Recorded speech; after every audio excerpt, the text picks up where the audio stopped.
Hello, I'm Kevin Zettel, a technical marketing engineer here at Infoblox, and today I'm here to talk to you about Infoblox's new role-based access control for its BloxOne platform. Before jumping into the user interface, let me try to explain this a little bit using a graphic that I created. Here you'll need to know 4 things for the RBAC: users, roles, user groups, and access policies. First, the users is the easiest to understand as it's anyone and everyone that uses the platform. In this case, we have Bob, Jane, Mark, and Luke. For roles, we have DDI admin, TD admin for threat defense, and TD plus DDI admin. Roles are used to give permission to the users. However, you can't directly apply them to the user themselves. Now do note that there are more roles than this, but here I'm using only 3 roles to simplify the explanation here. First, we need to create a user group and assign the users, in this case Bob, Jane, Mark, and Luke, to the user groups. Now with the user groups created, you can start to apply access policies to the user groups based on the roles. Now in this example, Bob needs access to threat defense, however won't be using BloxOne DDI, and Jane and Mark, on the other hand, need access to BloxOne DDI only. Whereas Luke will have to have access to both BloxOne Threat Defense and BloxOne DDI. Here, we assign Bob, who needs access to threat defense, to the TD group, DD for threat defense. Then, we assign Jane and Mark, who are needing access to DDI, to the DDI group. Finally, we can insert Luke to the DDI TD group, as he needs access to everything. Now in the TD access policy, we should assign the TD group to the TD admin role. Next, we can assign the DDI group to the DDI admin role. Finally, we can assign the TD DDI group to the TD DDI admin role. And after all that, we're finished. All the users are automatically added to the correct resources that they're needing, and if a new user was to come into play, we would simply need to assign them to the correct group, and they would automatically have access to the resources that they need. Now, if that confuses you, please feel free to stop it here and rewind and watch it again.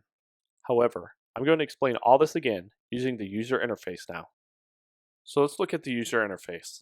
Now here in the interface, we simply go to Administration User Access. Now if you can't see this, it's because you don't have ability to read or write to the account management, which we will see more details about in a second. Once inside the User Access tab, we can see that we start in the Users tab, where we can add users to the Csv Portal.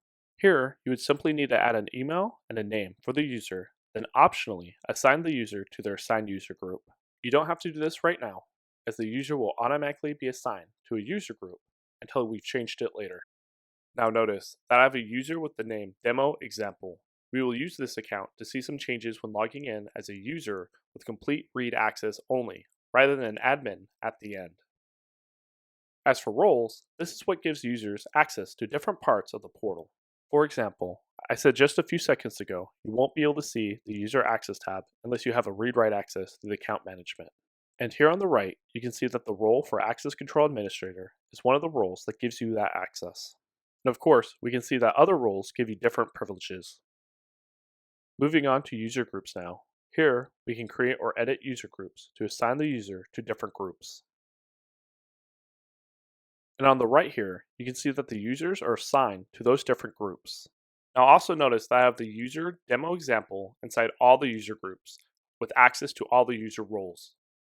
Now finally onto the access policy, which connects our user groups to the roles that they're going to be assigned to.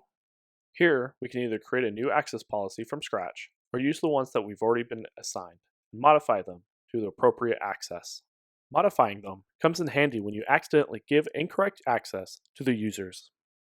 And of course, on the right, we can quickly see which user groups are assigned to which roles. Now if you're needing more in-depth details as to what roles do what and needing more help, Infoblox provides you documentation to help answer most of the questions you may have in order to manage your role-based access control.